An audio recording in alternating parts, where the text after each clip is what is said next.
Sulastri, mahasiswa Magister Matematika Universitas Gadjah Mada. Pada kesempatan kali ini, saya akan membahas sebuah artikel yang ditulis oleh M. Laskari et al. Yang diterbitkan oleh Journal of Operational Research yang berjudul Kebijakan Pemesanan untuk Barang-barang yang Memburuk Non-Instan di bawah pembayaran di muka parsial hibrida, kredit perdagangan parsial, dan juga back ordering parsial. Pada artikel ini diperkenalkan 3 pelaku utama, yaitu pemasok, pengecer, dan juga pelanggan. Pengecer membeli barang atau item yang tidak rusak dari pemasok, kemudian mengirimkannya kepada pelanggan.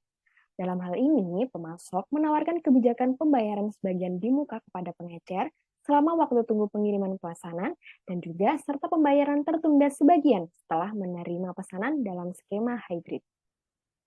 Berikut adalah parameter dan indikator yang digunakan untuk mengkonstruksikan model pada artikel ini. Kemudian, ini adalah variabel keputusan atau variabel bebas, yaitu diantaranya Q yang berupa jumlah pemesanan, B jumlah back order, K persentase durase periode di mana tingkat persediaannya positif, T merupakan panjang siklus, dan juga berikut adalah variabel lain, yaitu variabel terikat. Di antaranya ada ATC, ATCI, IPD, dan juga IED.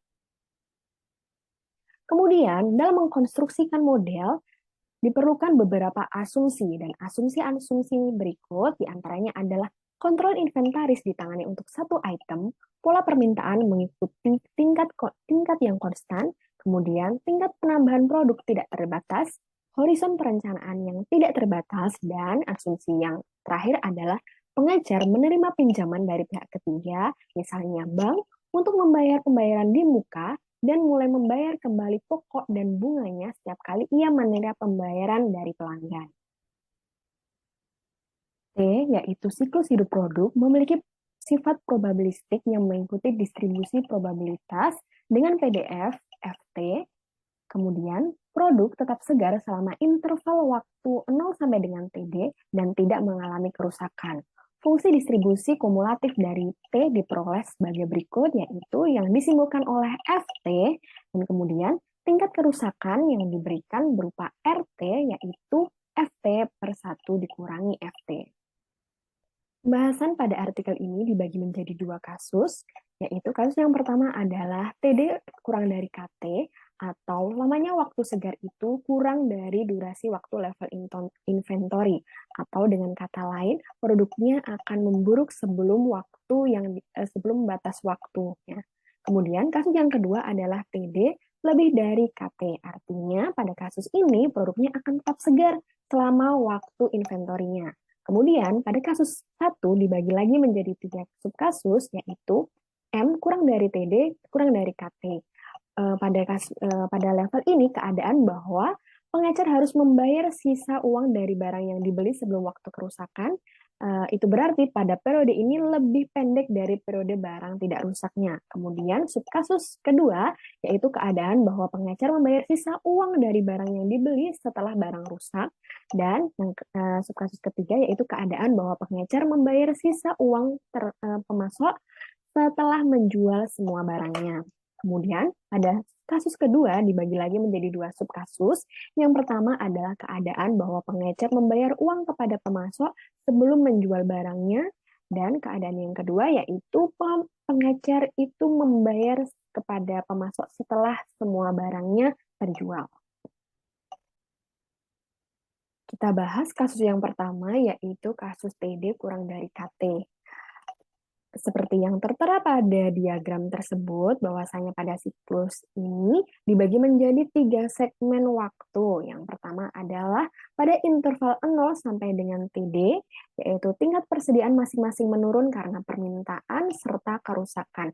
Dan sebagian kecil permintaan yang tidak terpenuhi nantinya akan dipesan kembali.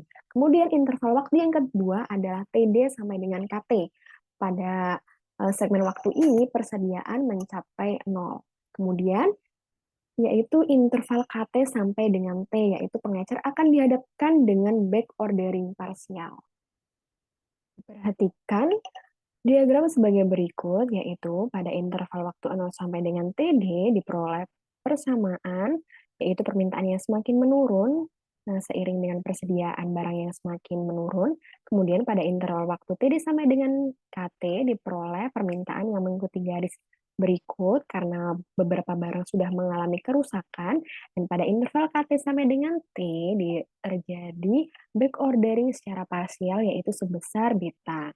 Kemudian, hingga akhirnya diperoleh level inventory pada masing-masing interval waktu pada persamaan berikut ini, sehingga diperolehlah level inventory yaitu sebesar I dan juga back ordering parsial yang disimbolkan oleh B seperti yang tertera pada layar, sehingga diperoleh quantity order yaitu jumlahan dari B dan juga I diperoleh persamaan berikut karena tingkat kerusakan pada kenyataannya bersifat sangat kecil sehingga eksponen ini didekati dengan deret Taylor sehingga diperolehlah quantity order seperti tertera pada layar.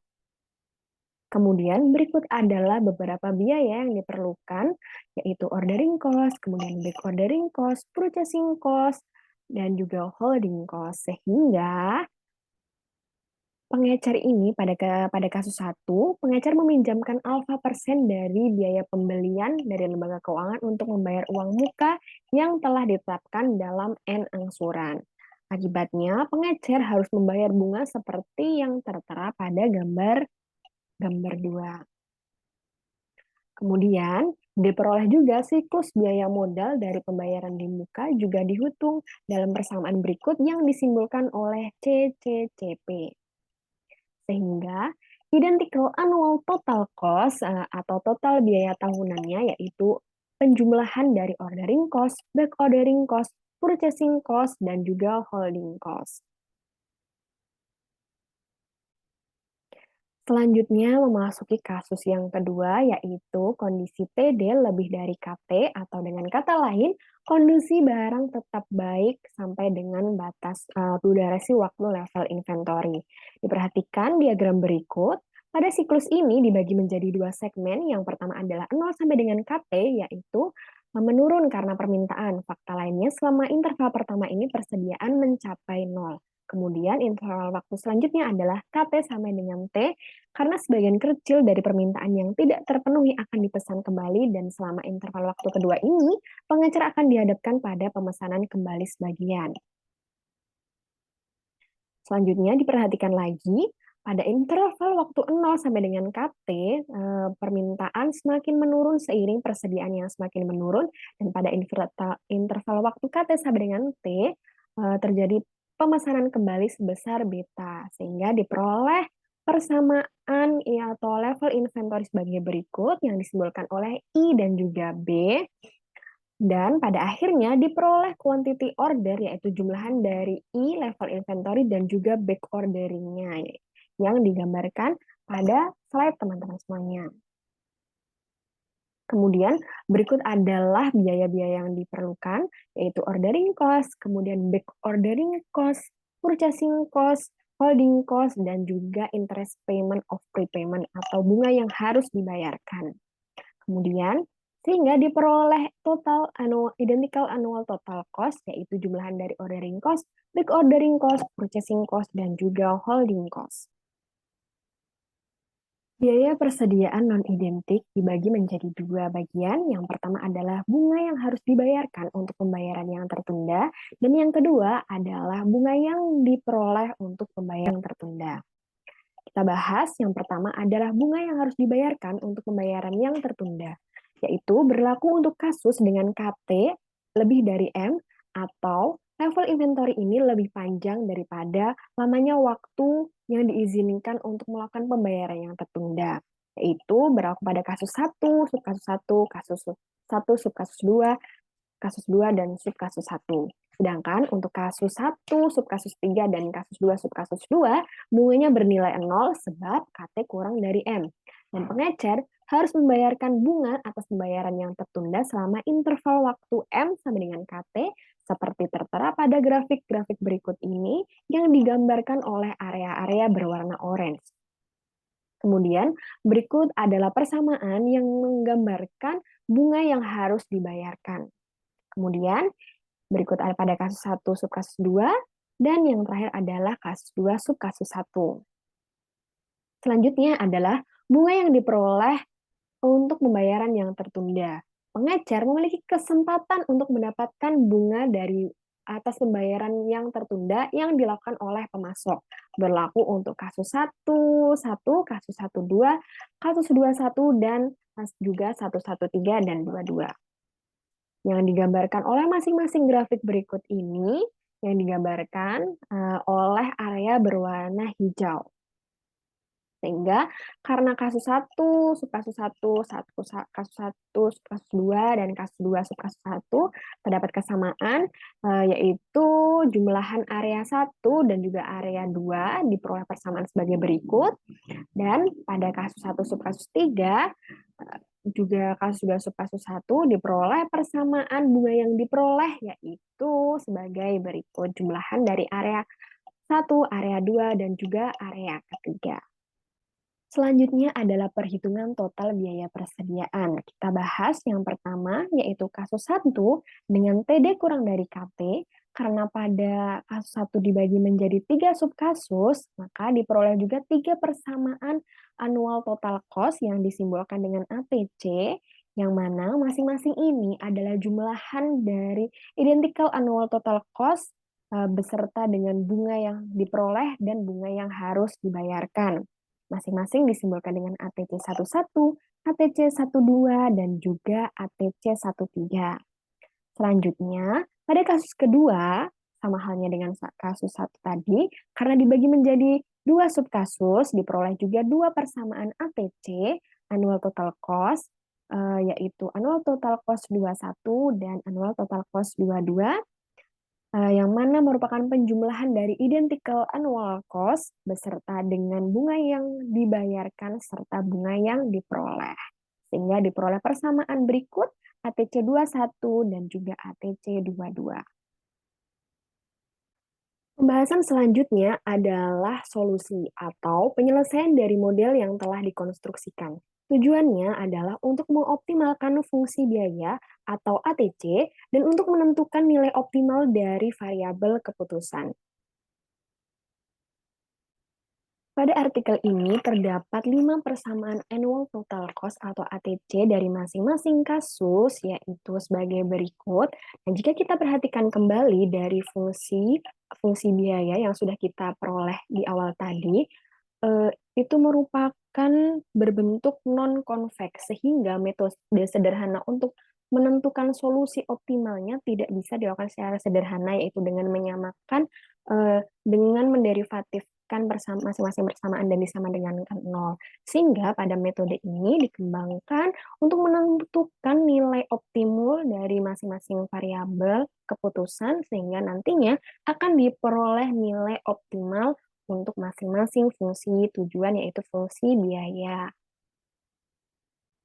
Kita bahas untuk kasus yang pertama, yaitu dengan kondisi N kurang dari TD dan juga kurang dari KT, karena tadi sudah diperoleh persamaan annual total cost untuk kasus 1 sub kasus 1, diperoleh persamaan sebagai berikut, seperti yang tertera pada layar. Dan kemudian untuk menentukan solusi dari persamaan ini adalah kita sederhanakan dulu bentuknya, sebagai berikut yang kemudian dinotasikan ulang dengan simbol V11 terhadap variabel K dan juga T dengan keterangan masing-masing simbol sebagai berikut ini.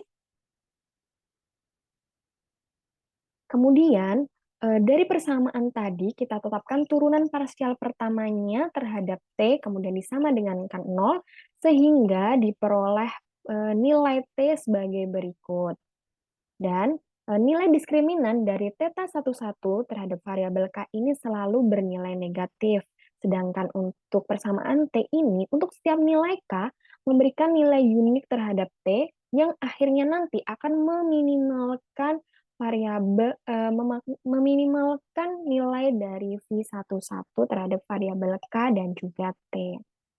Kemudian disubstitusikan persamaan T kepada persamaan V11 sehingga diperoleh persamaan yang sebagai berikut ini. Dan untuk setiap nilai K, persamaan 50 ini menghasilkan biaya serendah mungkin. Kemudian, lokal terbaik dari semua minimal mewakili minimum global dari fungsi biaya. Untuk mendapatkan semua minimum lokal, turunan pertama dan kedua dari V11 terhadap variabel K diambil dengan memperhatikan K, sehingga diperoleh persamaan sebagai berikut ini. Pada turunan pertamanya terhadap variabel K, diperoleh persamaan yang bersifat kontinu dan memenuhi jika K disubstitusikan dengan nilai 0 akan bernilai negatif. Kemudian, jika dimasukkan atau disubstitusikan nilai K dengan sama dengan 1, diperoleh persamaan berikut ini. Selanjutnya, persamaan ini ketika K sama dengan 1 tersebut terhadap turunan pertamanya akan bernilai positif jika dan hanya jika memenuhi kondisi beta 11 kurang dari beta. Jika kondisi ini dipenuhi, diperoleh nilai optimum global dari T11 dan K11 yang masing-masing dipresentasikan dalam persamaan T11 dan juga K11 sebagai berikut. Nilai ini adalah nilai optimal yang nantinya akan mengoptimalkan juga persamaan dari fungsi tujuan, yaitu fungsi biaya. Dengan T adalah lamanya panjang level inventory dan K adalah persentase durasi waktu level inventory. Karena pada artikel ini terdapat 5 kasus hal yang sama, algoritma yang sama diaplikasikan juga pada masing-masing kasus, sehingga diperoleh penyelesaian atau diperoleh nilai optimum dari masing-masing kasus yang dinotasikan dengan T dan juga K, yaitu T adalah panjang atau lamanya waktu satu siklus level inventory dan K adalah persentase durasi waktu level inventory. Seperti tertera pada layar, dan nilai masing-masing nilai ini jika disubstitusikan kepada fungsi tujuan, yaitu fungsi biaya, akan diperoleh juga nilai optimal dari masing-masing fungsi biaya. Kesimpulan dari artikel yang ditulis oleh M. Lashkari ini adalah bahwasanya telah dikonstruksikan model inventory yang melibatkan 3 pelaku, yaitu pemasok, pengecer, dan juga pelanggan. Kemudian, dikenakan skenario yang realistis, di antaranya adalah bagaimana jika kondisi suatu barang itu memburuk secara non-instan dalam periode waktu tertentu. Kemudian juga, dikenakan skenario atau kebijakan yang mana pemasok mengharuskan pengecer untuk membayarkan sebagian dari barang yang ia beli di awal dan yang dapat dicicil selama rentang waktu tunggu. Kemudian sisanya dapat dibayarkan kembali selama barang tersebut dikirim. Dari skenario tersebut diperoleh konstruksi model yang terbagi menjadi 5 kasus, yang mana kemudian dari masing-masing kasus tersebut diperoleh fungsi tujuan, yaitu fungsi biaya atau annual total cost.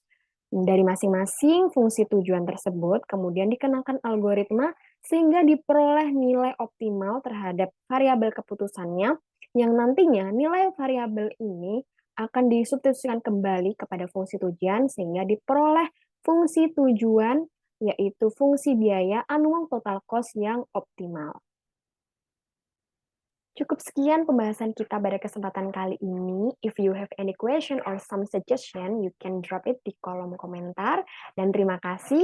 Mohon maaf atas segala kekurangan dan juga kesalahannya. Sampai jumpa.